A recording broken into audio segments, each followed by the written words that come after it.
Shrikant Shinde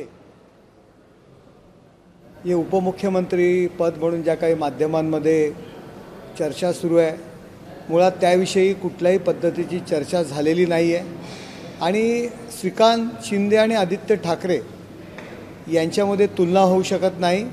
Aditya Thackeray cabinet minister झाले, त्यांना तर मुख्यमंत्री व्हायचं होतं। पहिल्या वेळेला ते आमदार म्हणून दुसऱ्याच्या मतदारसंघात निवडून आले आणि कॅबिनेट पदाच्या मंत्रिपद त्यांनी घेतलं। त्यामुळे तुम्ही श्रीकांत शिंदे आणि आदित्य ठाकरे यांची तुलना करू नका।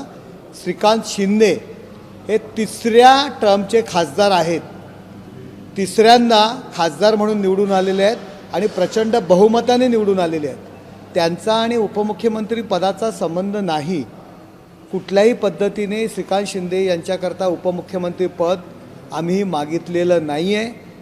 काल माननीय मुख्यमंत्री एकनाथ शिंदे साहेब यांनी सुद्धा ते जाहीर केलं, परंतु आदित्य ठाकरे आणि श्रीकांत शिंदे वारसा हक्क म्हणून जर तुलना करत असाल तर श्रीकांत शिंदे हे तिसऱ्या टर्मचे खासदार आहेत।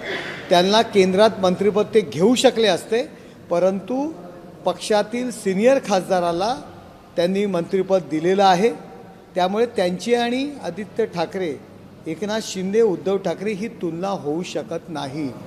चंद्रशेखर बावनकुळेंनी आपल्या ट्विटर हँडलवरती घोषणा केली की 5 डिसेंबरला शपथविधी होणार। हे काम तर राज्यपालांचं असतं ना।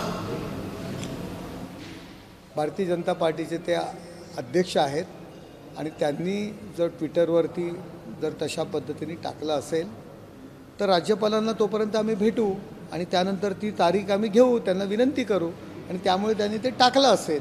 आपण त्याविषयी त्यांना जर आपण प्रतिक्रिया त्यांची विचारली तर बरं होईल, परंतु राज्यपालांना तोपर्यंत आम्ही भेटू आणि ती तारीख आम्ही घेऊ। शेवटी महायुतीची सत्ता तर आलेली आहे, शपथविधी होणार आहे आणि तशा पद्धतीने आम्ही राज्यपालाला विनंती करू की 5 तारखेला तुम्ही वेळ द्या आमची।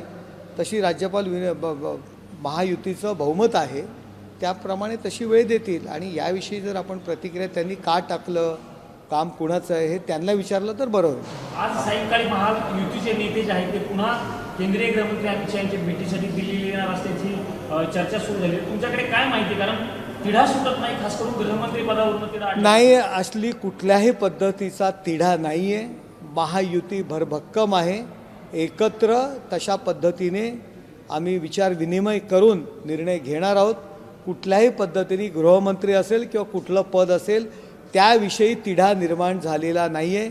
काल एकनाथ शिंदे साहेबांनी तशा पद्धतीने जाहीर केलेलं आहे, आमचा कुठलाही मुख्यमंत्री पद जे महायुतीचे जे नेते आहेत माननीय नरेंद्र मोदी साहेब, अमित शहा साहेब, नड्डा साहेब जो निर्णय घेतील त्या निर्णयासोबत आम्ही आहोत, हे माननीय मुख्यमंत्री एकनाथ शिंदे साहेब यांनी जाहीर केलेलं आहे। माननीय एकनाथ शिंदे साहेब काळजीवाहू जे मुख्यमंत्री आहेत त्यांनी जाहीर केलेलं आहे की माझा याच्यामध्ये कुठलाही अडसर राहणार नाही।